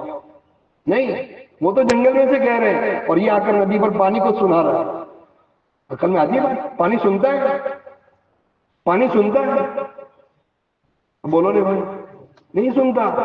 پھر بھی آ کر کہا تو فرمایا کہ پانی رک گیا، یمنا کا پانی رک گیا، وہ شخص پار ہو گیا، پار ہونے کے بعد یمنا پھر سے حسب معمول چلنے لگی۔ یہ بات تو یہاں ختم ہوئی، لیکن جنگل میں جو اللہ والے تھے اس آدمی کے جانے کے بعد ان کی بیوی نے رونا شروع کیا۔ پوچھ بھائی تو کیوں روتی ہے؟ تو کہنے لگی کہ تم نے اس آدمی سے کہا کہ میں نے کبھی کھانا نہیں کھایا، پانی نہیں پیا، تو ایسے ہی پھول کر ہاتھی ہو گیا۔ یہ جملے لکھے ہیں کہ ایسے پھول کر ہاتھی ہو گیا۔ یہ تو بات صحیح ہے کہ تم اپنے متعلق جو چاہے کہو، لیکن کہا کہ تم کبھی اپنی بیوی کے پاس نہیں گئے، یہ بچے مجھے زنا کرنے والی بنا دیا۔ تو کہنے لگے بھائی اس سے تیرا کوئی تعلق نہیں ہے، یہ اولاد تو جب میری اولاد میں کہہ رہا ہوں ہے نا، پھر تو تم نے مجھے زنا کرنے والی بنا دیا۔ وہ بے تحاشا ہو رہی ہے۔ تو پھر ان اللہ والے نے کہا کہ سن، غور سے سن اور سمجھ، میں نے جب سے ہوش سنبھالا تب سے میں نے اپنی چاہت اور مرضی سے کھانا نہیں کھایا اور پانی نہیں پیا ہے، اللہ کا حکم پورا کرنے کی نیت سے کھانا کھایا ہے، نیا کوئی عمل نہیں کیا ہے نا، کوئی لمبی نماز نہیں پڑھی، کوئی لمبے، بس وہی کبھی بھی کھانا اپنی مرضی سے اپنی چاہت سے نہیں کھایا، اللہ کا حکم پورا کرنے کی نیت سے کھانا کھایا ہے، کیونکہ کھانا کھانا اللہ کا حکم ہے، پانی پینا اللہ کا حکم ہے، اور تیرے پاس جب بھی آیا ہوں تیرا حق ادا کرنے کی نیت سے آیا ہوں، اپنی خواہش پوری کرنے کی نیت سے نہیں آیا۔ عمل وہی ہے جو ہم کر رہے ہیں، لیکن اللہ کا حکم پورا کرنے کی نیت ہے۔ فرق کتنا ہے؟ اس کے بول میں اللہ نے اتنی طاقت دے دی کہ پانی کو کہہ رہے پانی ٹھہر جا رہا ہے۔ ہمارے عمل وہی ہے، لیکن ہمارے بول میں اتنی بھی نہیں ہے کہ ہمارا بچہ سن لے، ہمارے بول میں اتنی طاقت نہیں ہماری بیوی سن لے، فرق وہی ہے۔ اسی لیے عزیز و بزرگوں دوستوں، یہ مسلسل محنت ہے، یہ کوئی رواج نہیں ہے سال میں ایک مرتبہ اجتماع کرنا، سب کو جمع کرنا، بیان ہو گیا اور پھر چلے گئے، ایسا نہیں ہے۔ یہ ایک مقصد ہے کہ اس محنت میں لگ کر بندہ اپنے اللہ کو پہچانے، اپنے اللہ کی ذات کو اپنے دل میں بسائے اور اللہ کی اطاعت والی مرضی والی زندگی گزارے، جس کو دین کہتے ہیں، تاکہ دنیا بھلی بن جائے اور آخرت میں کامیاب ہو جائے۔ اور پھر مسئلہ ہماری اپنی ذات کا نہیں ہے، ہمارے اوپر پوری عالم کی انسانوں کی ذمہ داری ہے، جو انسانیت آج صحیح راہ ڈھونڈنے کے لیے پتہ نہیں کہاں کہاں ماری ماری پھرتی ہے نا، دین حق کی تلاش میں، راہ حق کی تلاش میں، ان تک کون پہنچائے گا؟ دین بھی ہمارے ذمہ امانت ہے، دین کی محنت بھی ہمارے ذمہ امانت ہے۔ ہاں، یہ غیروں کی امانت ہے، غیروں کی۔ بتاؤ کیا ہوگا ہمارا؟ یہ قیامت پوچھ لیں گے ہم سے کہ ہمارے ساتھ رہتے تھے، ہماری بستیوں میں، ہمارے علاقوں میں، ہمارے شہروں میں، ہمیں نہیں بتایا، یہ تو ملکوں کے سفر کرتے تھے، ہمیں نہیں بتایا، کیا کریں گے؟ ہمیں پوچھ لیں گے کیا کریں گے؟ بتاؤ۔ اس لیے فرمایا یہ کلمہ امانت ہے، دین امانت ہے، غیروں کو، غیروں تک پہنچانا ہے۔ لیکن کیسے پہنچائیں گے؟ کیسے پہنچائیں گے؟ کہ اس لیے ہماری زندگی سیمپل بنانی پڑے گی، دین کو دوسروں تک پہنچانا، دوسروں دنیا میں پھیلانا۔ جسے حضرت علی رحمۃ اللہ فرماتے ہیں دین کا دنیا میں پھیلنا بہت آسان ہے، شرط یہ اس کو اپنی ذاتی زندگی میں لے آؤ، اپنی ذات سے دیندار بن جاؤ، پھر وہ زندگی لے کر چلو پھرو اپنے گھر میں، اپنے محلے میں، اپنی بستی میں، اپنے کاروبار میں، اپنے مارکیٹ میں، فرمائیے زندگی پھیل جائے گی۔ ہاں، یہ فیشنیں بدل گئی، دیکھو آخری بات ہے، فیشن بدل گئی، فیشنیں بدل گئی تو اس کا کوئی بیان نہیں ہوتا ہے، اس کے کوئی ایسے اجتماع نہیں ہوتے کہ چلو بھائی آج سے یہ فیشن چلے گی، یہ کلر چلے گا، یہ فیشن چلے گی، بال میں، جوتوں میں، چپل میں، ہے نا، چشموں میں، کپڑوں میں، اس کی کوئی یعنی اس کے جلسے نہیں ہوتے ایسے۔ ہاں، اس کو چلانے والے جو مخصوص لوگ ہیں، جس کو گجراتی میں نمونے کہتے ہیں اور انگریزی میں ماڈل کہتے ہیں، وہ خود اس کو عملی طور پر وہ کپڑا ویسا پہنتے ہیں، ایسے اپنے بال وہ خود بناتے ہیں، ایسا چشمہ وہ خود پہنتے ہیں، ایسا رنگ وہ خود اختیار کرتے ہیں، عملی طور پر وہ لوگوں کے سامنے پیش کرتے ہیں عمل کے ساتھ۔ تو پھر وہ فیشن جنگلوں میں جہاں سواریاں نہیں جاتی، جہاں گاڑیاں نہیں جاتی، لیکن وہ فیشن وہاں چلی جاتی ہے۔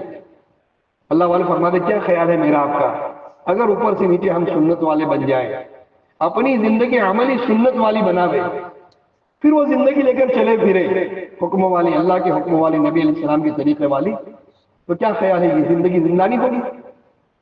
اس لیے حضرات صحابہ یہی کہتے تھے ہمارے جیسے بن جاؤ۔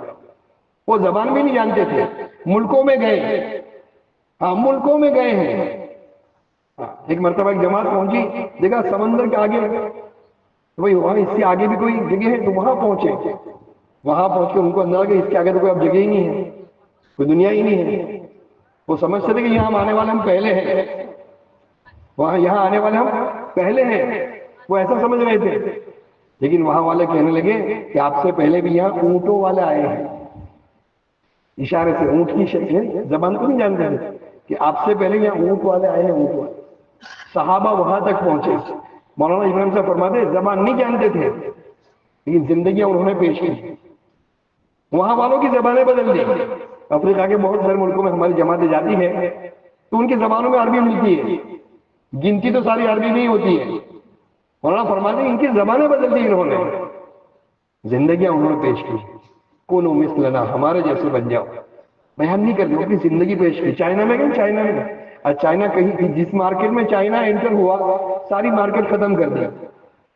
ہاں اس میں بہت ساری وجہ ہے، اس کی وجوہات ہیں، ایسے ہی مارکیٹ سر نہیں کرتے یہ لوگ کہ صحابہ وہاں پہنچے، صحابہ کی زندگیاں، اس میں بہت سارے صفات ان کی زندگی میں ہے۔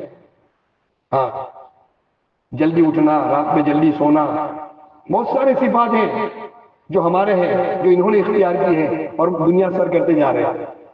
چائنا میں صحابہ گئے، وہاں انہوں نے تجارت کر کے بتائی، دکانداری، اناج کریانے کی دکان کہتے ہیں نا، ہاں وہ دکانداری کر کے ان کو دین سمجھایا۔ جب وہ دکانداری انہوں نے کی تو وہاں کے مارکیٹ والے ان کے خلاف ہو گئے، لیکن پبلک ان کے فیور میں ہو گئی، اس لیے کہ دین اسلام میں تو ذاتی حسن ہے، خوبصورتی ہے، چاہے وہ کاروبار ہو، چاہے وہ جاب اور سروس ہو، چاہے وہ لینا خریدنا بیچنا ہو، اس میں خوبصورتی ہے، ذاتی حسن ہے۔ دین اسلام میں ذاتی حسن ہے۔ جب دین زندگی میں آئے گا زندگی خوبصورت بنے گی، لوگ چاہیں گے ہاں ایسی زندگی ہونی چاہیے۔ تو انہوں نے جب تجارت کی، وہ دکان اناج کرانے کی دکانیں دینداری کے مطابق چلائی تو لوگوں کو سمجھ میں آیا، تو وہاں کی پبلک ان کے فیور میں ہو گئی۔ ویاپاری تو وروਧ میں گئے لیکن پبلک ان کی فیور میں ہو گئی۔ تو چائنا میں دین گیا دکان کے راستے سے، ہاں کہ انہوں نے وہ دکانداری کر کے دکھائی، سمجھ میں؟ ابھی ہماری زندگیوں سے ابھی اللہ معاف فرما دے، اللہ معاف فرما دے، 20 سال ہو گئے، 30 سال ہو گئے، ابھی ہماری زندگی سے ہماری اہلیہ متاثر نہیں ہے، اس کو ابھی دین سمجھ میں نہیں آیا۔ میں میرے گھر والے، میرے بھائی سے نہیں کہہ سکتا تو میرے جیسے بن جا، میرے والد سے نہیں کہہ سکتا تو میرے جیسے بن جاؤ، کہہ سکتے بھائی؟ نہیں کہہ سکتے، اس لیے کہ ہماری ذاتی زندگی ابھی دین سے خالی ہے۔ بھائی نماز پڑھ رہے ہیں، اللہ کا شکر ہے، نماز پڑھ لی، تسبیح پڑھ لی، مولانا یونس صاحب فرماتے ہیں ایک آدمی نماز کا اہتمام کرتا ہے، ذکر بھی کرتا ہے، تلاوت بھی کرتا ہے، حج بھی کیا ہے، صدقہ خیرات بھی کرتا ہے، وہ سمجھتا ہے میں دیندار ہوں، لوگ بھی سمجھتے ہیں دیندار ہے، لیکن دین اس پر ختم نہیں ہوتا۔ دین پوری 24 گھنٹے کی زندگی ہے، اٹھنے سے لے کر رات سونے تک، اور رات سونے سے لے کر پھر صبح اٹھنے تک، ہاں پوری 24 گھنٹے کی زندگی اللہ کے حکم والی ہو جائے، چاہے وہ مزدوری کرنا کیوں نہ ہو، اور نبی علیہ السلام کے طریقے کے ساتھ ہو جائے۔ اللہ معاف فرما دے، ابھی ہمارا کھانا سنت پر نہیں ہے، ابھی ہمارا چلنا، ابھی ہمیں پوچھا جائے حضور کیسے چلتے تھے، ہم میں سے بہت سو کو پتہ نہیں ہو حضور کیسے چلتے تھے۔ ہاں گوشت کھانا تو جانتے ہیں، گوشت کیسے کھا رہے تھے وہ معلوم نہیں ہے، ہاں کہ حضور کو گوشت کون سا پسند تھا وہ بھی معلوم نہیں ہے، لیکن گوشت پسند ہے یہ معلوم ہے، کیسے کھاتے تھے، موٹی کیسے کھاتے وہ معلوم نہیں ہے۔ ہاں سمجھائی بات جو ہے وہ ہمیں معلوم نہیں ہے، اسی لیے بھائی دوستوں دین سیکھنے کی ضرورت ہے، دین سیکھنے سے آتا ہے۔ آخری بات مولانا لاڈ صاحب فرماتے ہیں حضرات صحابہ میں، مردوں میں، عورتوں میں، سب میں 3 باتیں کامن تھی۔ ایک تو اپنا دین سیکھ رہے ہیں، اپنا دین سیکھنا، بھائی دکان والا ہے تو اس کو دکان کا دین سیکھنا پڑے گا، شوہر ہے، شادی ہو گئی، شوہر بن گیا، شوہر کا دین اس کو سیکھنا پڑے گا، اولاد والا ہے تو اولاد کا دین سیکھنا پڑے گا، کھیتی کرتا ہے تو اس کو کھیتی کا دین سیکھنا پڑے گا، اپنا دین سیکھنا۔ ابھی جو ہم اجتماعی دین میں موجود ہے، نماز ایک اجتماعی عمل ہے، روزہ اجتماعی عمل ہے نا، روزہ رمضان کے زمانے میں ہوتا ہے، یعنی حج کے زمانے میں ایک مخصوص علاقے میں، نماز مسجد میں، لیکن باقی زندگی ہے جس میں ہمارا لین دین ہوتا ہے، خریدنا بیچنا ہوتا ہے، اٹھنا بیٹھنا ہوتا ہے، ہاں انفرادی زندگی ہماری جو وہ ہمارے دین سے خالی ہے، انفرادی زندگی ہماری دین سے خالی ہے، ہم نے گھر کا دین سیکھا نہیں ہے، گھر میں کیسے رہنا۔ شمائل کبریٰ کتاب ہے، بہت ساری جلدوں میں ہے. اس میں ایک باب ہے حضور اپنے گھر میں کیسے رہتے تھے. تو نے پڑھا صلی اللہ علیہ وسلم کہ حضور پاک صلی اللہ علیہ وسلم پوری حیات طیبہ میں، اپنی پوری زندگی مبارک میں کسی پر غصے نہیں ہوئے، نہ گھر والوں پر نہ خادموں پر، کسی پر بھی غصے نہیں ہوئے پوری زندگی میں. اب بتاؤ، اب ہمیں دیکھنا ہو تو کمپیئر کرنا ہو تو ہمیں تو وہ دین ڈھونڈنا پڑے کہ کون سا دین ایسا جس میں ہم غصے نہیں ہوئے. یعنی اتنا فرق ہے، اتنا فرق ہے. ہم نے گھر کا دین نہیں سیکھا. اس لیے صحابہ میں یہ بات تھی، اپنا دین سیکھ رہے تھے، مرد بھی عورتیں بھی. دوسری بات یہ تھی ہر ایک اپنے دین پر چل رہے تھے، جو دین سکھائے نا اپنا ذاتی اس پر چل بھی رہے تھے.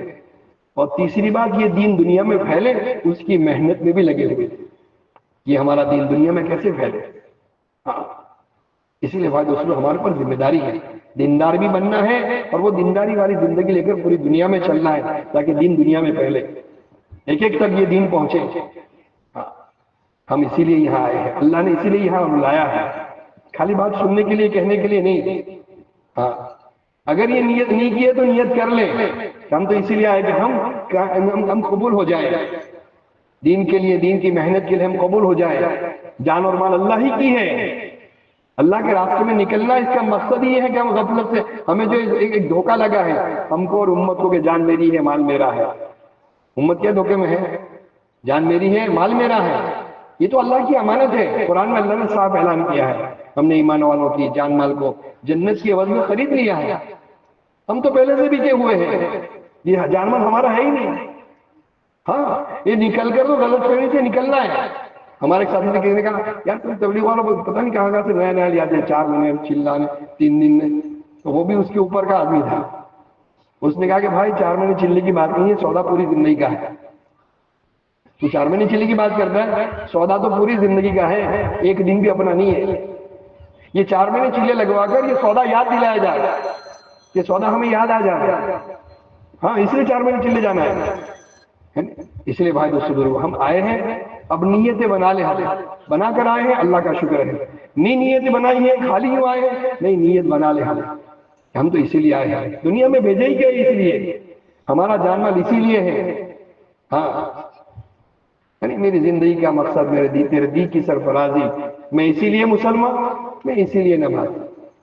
ہاں یہ جان مال اللہ ہی کا ہے، اللہ کی مرضی پر لگا کر ہمیں اپنی دنیا آخرت کو سنوارنا. اس لیے نیت کرو کہ جب تک ہم یہاں اجتماع میں رہیں گے، ساری مجلسوں میں شریک رہیں گے، خود بھی اور دوسروں کو بھی شریک کریں گے، اور آئے ہیں اختلاط کریں گے، لوگوں کو تیار کریں گے، اپنی ذات سے اپنی نیت سے دوسروں سے اختلاط کریں گے. یہی بات ہے، اسی کا مذاکرہ آپس میں. یہاں ہم دنیا کی کوئی بات نہیں کریں گے. بہت مبارکبادی کی بات، فون سوئچ آف کر دیں. ہم فارغ ہو کر نکل کر آ گئے ہیں. ہاں لیکن شیطان اتنا بھاری چالاک ہے، وہ بستروں کو چھوڑ کر یہاں نہیں آنے دے گا. گھر کو چھوڑ دیا، گھر کو چھوڑ کر تو آ گئے لیکن یہاں سے بستر سے اٹھا کر یہاں نہیں آنے دے گا. نہیں آواز آتی نہیں، یہاں آواز آتی نہیں، وہ اتنا کہے گا. یہاں بھی آواز تو آتی ہے، لیکن جیسے شروع میں کہہ رہے ہیں آواز کو فرشتے نہیں گھیرتے، مجلس کو گھیرتے ہیں. اور فضیلت مجلس پر ہے. فضیلت کس پر ہے؟ مجلس پر ہے. ہاں تو ایک تو ساری مجلسوں میں شریک ہونا ہے، باقی فارغ اوقات میں لوگوں سے اختلاط کرنا.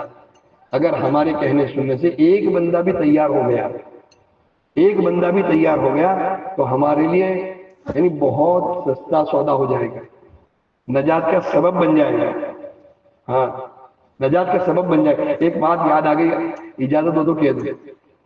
شیخ زکریا رحمۃ اللہ علیہ کا واقعہ انہوں نے سنا ہے، مولانا یونس صاحب پونا والے رحمۃ اللہ علیہ سنا تھے کہ ایک ڈاکوؤں کی جماعت تھی.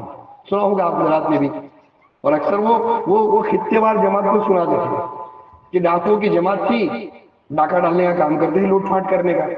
پھر عمر ہو گئی، جسم میں قوت طاقت رہی نہیں وہ لوٹ پھاٹ کرنے کی، لیکن گزارے کے لیے کچھ تو کرنا پڑے. وہ زندگی تو اسی میں گزار دی، کوئی ہنر دوسرا تھا نہیں. تو آپس میں کہہ رہے کہ اب کیا کرنا چاہیے. تو اس گروپ میں، اس گینگ میں ایک بڑی عمر کے بوڑھے آدمی تھے. انہوں نے کہا کہ میرے ذہن میں ایک بات آتی ہے. جو ڈاکوؤں کا سردار تھا اس سے کہا کہ آپ حضرت آپ پیر صاحب بن جاؤ، کوئی انویسٹمنٹ ہے نہیں اس میں اور مار دھاڑ بھی کرنی نہیں ہے، آپ پیر صاحب بن جاؤ، ہم آپ کی مرید بن جاتے ہیں، یعنی حضرت کریں گے کام چل پڑے گا. مولانا فرماتے، میں تو نقل کر رہا ہوں، ترجمانی کر رہا ہوں. مولانا کہہ رہے تھے حال یہی ہے, دنیا کے نام پر دھوکہ کوئی نہیں کھاتا, دین کے نام پر سارے دھوکہ کھا جاتے ہیں. اللہ ہم سب کی حفاظت فرمائے, ہے نا. اللہ نے ہم اس محنت میں لگایا ہے. ہاں, ہم سے کوئی دھوکہ نہ کھاوے. ہاں, اللہ نے اللہ والوں کا لباس دے دیا, اللہ والوں کا لقب دے دیا, بھائی اللہ والے ہیں. ہاں, سلیمان علیہ السلام کے زمانے میں کبوتری بیٹھے تھے اور شکاری سامنے سے آ رہے ہیں. کبوتری کہہ رہی ہے اڑ جاؤ, شکاری لوگ آ رہے ہیں. کبوتر کہہ رہا نہیں, اللہ والے نظر آ رہے ہیں. کیا کہہ رہے ہیں؟ کبوتر کہتے ہیں اڑ جاؤ, یہ شکاری ہے. کبوتر کیا کہہ رہا ہے؟ نہیں, اللہ والے نظر آ رہے ہیں. اتنے میں ایک تیر آیا اور کبوتر کا شکار ہو گیا. کبوتری سیدھی اڑی, سلیمان علیہ السلام کے دربار میں گئی کہ مجھے انصاف چاہیے کہ میرے کبوتر کا شکار ہو گیا. تو سلیمان صاحب نے شریعت کی روشنی کا, میں اس کا شکار تو جائز ہے, کہ مجھے اس سے اعتراض نہیں ہے. میرا کبوتر کا شکار ہو گیا, اس سے اعتراض نہیں ہے. اعتراض اس پر ہے کہ شکاریوں سے کہو کہ اللہ والا کے بیس میں نہ ہوئے, میرا کبوتر اس میں دھوکہ کھا گیا. ہنسنے کی بات نہیں ہے کہ لوگ دین کے نام پر دھوکہ کھا جاتے ہیں. مولانا کہہ رہے ہیں ہاں کہ تم پیر صاحب بن جاؤ, حضرت کریں گے, کام چلے گا اپنا. اب وہ بن گئے پیر صاحب اور حضرت کرنے لگے. ایک آدمی آیا سچی طلب لے کر توبہ کی نیت سے. بیعت ہونا کیا ہے؟ توبہ کرنا, ان کے ہاتھ پر توبہ کرنا. ہاں, وہ توبہ کرنے کی نیت سے آیا بیعت ہونے کے لیے. بیعت ہو گیا, توبہ کر لی. وہ کہہ رہا حضرت کچھ ذکر فکر دو. کیا کہہ رہا ہے؟ کچھ ذکر فکر دو. کس سے؟ حضرت سے کہہ رہا ہے, پیر صاحب سے. مولانا یونس صاحب کہے کہ حضرت کو خبر ہو تو اس کو دے, حضرت کو کچھ ذکر فکر کا پتہ ہو تو اس کو دے. حضرت کہا چل جا, بڑا آیا ذکر فکر, جا کام کر اپنا. وہ پونے مولانا یونس صاحب تو اپنے اسٹائل میں کہتے تھے کہ جا کام کر اپنا, بڑا آیا ذکر فکر والا. کہ نہیں حضرت, تھا آدمی سچا طلب والا, کہ حضرت ذکر فکر دو, اس کو لیے بغیر تو جاؤں گا نہیں, ذکر فکر دو. ہاں, تو حضرت نے کہا اچھا جا فلاں جگہ جو زمیندار ہے نا فلاں بستی میں, ان کی زمین میں پانی پلا بغیر اجرت کے. یہ تیرا ذکر, یہ وظیفہ. ان کے کھیت میں کیا کرنا؟ پانی پلا. چند مدت کے لیے مدت کہہ دی, اب پانی پلا بغیر اجرت کے, اجرت نہیں لینی ہے, کھیت میں پانی پلانا ہے. وہ تو چلا گیا, کبھی میرے حضرت نے کہہ دیا, وہ تو چلا گیا کہ حضرت مجھے آپ کے کھیت میں پانی پلانے کے لیے میرے حضرت نے بھیجا ہے. اب بغیر فری آف چارج میں کوئی ایسا لیبر مل جائے تو کون نہ کہے گا. وہ تو کہا کہ ٹھیک ہے, بہت اچھا, پانی پلا دو. وہ اطاعت کیوں؟ اطاعت ہے نا, اطاعت. مرید ترقی کرتا ہے اطاعت کے راستے سے, یعنی معمولی بھی ترقی کرتا ہے امیر کے راستے سے, مرید ترقی کرتا ہے پیر صاحب کے راستے سے, شیخ کے راستے سے, یعنی شاگرد ترقی کرتا ہے استاد کے راستے سے. اب وہ اطاعت کی اس پر چلا گیا تو مدت پانی پلانے لگا. پھر حضرت نے فرمایا کہ دنیا میں اللہ کا جو نظام ہے, فضائل رمضان میں بھی حضرت شیخ نے لکھا ہے کہ ہر وقت دنیا میں 40 ابدال اور 500 برگزیدہ بندے رہتے ہیں. جب کسی کا انتقال ہوتا ہے فوراً دوسرا اس کی جگہ لے لیتا ہے. ہاں, فوراً دوسرا اس کی جگہ لے لیتا ہے. تو 40 میں سے ایک کا انتقال ہو ابدال میں سے. اب دیکھا کہ اب ہے کون, کس کے اندر اس کی اہلیت پیدا ہو گئی. تو دیکھا کہ وہ جو پانی پلانے رکھا تھا اس کے اندر اللہ نے ابدال بننے کی اہلیت پیدا کر دی, اور اللہ نے اس کو ابدال میں اس کا شمار کر دیا. جب اتنا بڑا مرتبہ ملا تو وہ سوچ میں پڑ گیا کہ جب مجھے اللہ نے اتنا بڑا مرتبہ دیا تو میرے حضرت کا مقام کتنا اونچا ہوگا. اب اس نے آنکھیں بند کی کہ اللہ والے ہوتے, سفر شروع کیا, روحانی سفر. پہلا آسمان حضرت نظر نہیں آئے, دوسرا آسمان حضرت نظر نہیں آئے, تیسرا آسمان, سارے آسمان میں ڈھونڈ لیا اس نے, حضرت نظر نہیں آئے. مولانا لاٹ صاحب فرماتے تھے کہ اس نے کہا کہ تو نے اوپر ہی اوپر دیکھا, تو نیچے دیکھتا تو میں نظر آ جاتا, تو نے اوپر ہی اوپر دیکھتا گیا, دیکھا نظر نہیں آیا. تو وہ تو آیا اپنی حضرت کی خدمت میں اور آ کر حضرت کے قدموں میں گیا, حضرت اللہ نے آپ کے توفیل مجھے اتنا بڑا مرتبہ دے دیا, لیکن میں سارے آسمانوں میں ڈھونڈا, آپ کو کہیں نظر ہی نہیں آئے. آپ کا مرتبہ کتنا اونچا ہے. وہ ڈاکوؤں کا سردار رو دیا, وہ جو سردار تھا وہ رو دیا اور کہا کہ دیکھ بھائی, میں کوئی پیر ویر نہیں ہوں, میں تو ڈاکو ہوں, لوگوں کو لوٹنے کے لیے پیر بن بیٹھا ہوں, میں کوئی پیر ویر نہیں ہوں.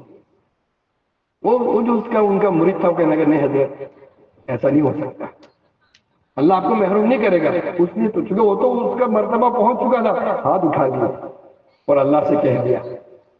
تو سارے ڈاکو, ان کے سردار اور ان کے سارے جو سارے ماننے حضرت کرنے والے, سب کو اللہ نے اپنے خاص بندوں میں شامل کر دیا. حضرت مولانا الیاس صاحب رحمۃ اللہ علیہ فرماتے تھے, اللہ نے یہ جو محنت ہمیں دی ہے, 2 دن کا موقع ہمارے پاس ہے. پورے سابرکانٹھا ضلع میں آپ جانا چاہو تو نہیں جا سکتے. ابھی سابرکانٹھا پورا ضلع یہاں آیا ہوا ہے. یہاں محنت کر سکتے ہو, پورے ضلع پر کر سکتے ہو, نہیں کر سکتے ہو. اپنی ضرورت میں, فارغ وقت میں اپنی ضرورت میں وقت ضائع کرنے کے بجائے اس کو غنیمت سمجھ کر, اگر ایک آدمی بھی اگر آپ کی بات سے یعنی آ گیا, تیار ہو گیا, اللہ کے راستے پہ چلا گیا, پتہ نہیں کتنی بڑی خیر وجود میں آئے گی, آپ اندازہ نہیں لگا سکتے. مولانا الیاس صاحب رحمۃ اللہ فرماتے ہیں, تم محنت کرو ایمان کی, تم محنت کرو اخلاص والا بننے کی. محنت کرتے کرتے اگر تم اخلاص والے نہیں بنے, لیکن تمہاری وجہ سے کوئی ایک بھی اخلاص والا بن گیا, تو اللہ تمہیں محروم نہیں چھوڑے گا. وہ تو ڈاکو تھا, لیکن ان کی وجہ سے ایک کہاں لگ گیا, وہ سب کا کام ہو گیا نہیں ہو گیا. بس یہ محنت اللہ نے ہمیں دی, اور 2 دن کا یہ موقع ہمارے پاس ہے. ہم اپنے چائے, اپنا کھانا, اس کے چکر میں ہم شیطان, میں نے پہلے شروع میں عرض کیا, ایک تو آنے نہیں دے گا, اور آئے ہیں تو یہاں لگنے نہیں دے گا. اللہ نے پہلے پہنچایا ہے, خطے وار جماعت میں شمار ہے یا نہیں ہے, تو بھی اللہ نے پہلے پہنچایا ہے, ہماری ذمہ داری ہے. نیت کر لو, ارادے کر لو, ہر مجلس میں شریک ہونا ہے, ضرورت کے موقع پر ضرورت سے یعنی جلدی جلدی فارغ ہونا, باقی اوقات میں لوگوں کے ساتھ بیٹھ کر اختلاط کرنا. جو باتیں ہوگی یعنی اللہ پاک جو باتیں بلوائے گا, کہلوائے گا, وہ آپ ہی کے اوپر کہلوائے گا. بولنے والا اصل نہیں ہے. آپ سوچ رہے ہو کہ یہ بول رہا ہے, میں سوچا بھی نہیں ہے یہ باتیں, آپ کی طلب پر بلوا رہا ہے اللہ پاک. ہمارے بزرگ سے کہتے تھے, سننے والے سے, کہ تم ہماری کتاب ہو اور تمہارا دل ہمارے مضمون ہے. جتنا توجہ سے تم سنو گے, اتنا اللہ کہلوائے گا وہ باتیں. بولنے والا اصل نہیں ہوتا ہے, سننے والے اصل ہوتے ہیں. اس لیے ہمارے اوقات کی خود نگرانی کریں اور آنے والے مجمع پر محنت کریں. ہم تو جڑیں گے فارغ اوقات میں, جلدی سے ضرورت سے فارغ ہو جائیں گے, ضرورت میں نہ لگے. ملنے جلنے والے میں اپنا ٹائم پاس نہ کریں, وہ بعد میں ملتے رہنا, دوستیاں, سارے تعلقات. ہمیں تو یہ مجمع ہے جو امانت ہے. اللہ کرے کہ یہ مجمع یہاں سے کچھ لے کر جائے. ضرور نہیں ساری سب تشکیل ہو جائے گی اور سارے چلے جائیں گے اللہ کے راستے میں. بہت سارا مجمع تو گھر جائے گا واپس, لیکن یہاں سے وہ فکریں لے کر جائے, وہ بات لے کر جائے. کرو گے انشاءاللہ؟ ارے کرو گے, کریں گے کہو پہلے, پھر کہو انشاءاللہ. مولانا اسماعیل صاحب یہ کہتے ہیں کہ پہلے کہو گے کریں گے, پھر کہو انشاءاللہ. اللہ ہم سب کو قبول فرمائے, ہم سب کے آنے کو بھی قبول فرمائے, اور ہمارے وقت میں برکت عطا فرمائے. اللہ کرے کہ ہمارا یہ اجتماع انوکھا ہو جائے, ہے نا. یہاں سے آنے والا ہر بندہ کچھ نہ کچھ لے کر جائے, یہ خالی ہاتھ نہ جائے یہاں آ کر. اللہ ہم سب کو توفیق عطا فرمائے. اب اپنی ضرورت سے فارغ ہو جائے. سبحان اللہ.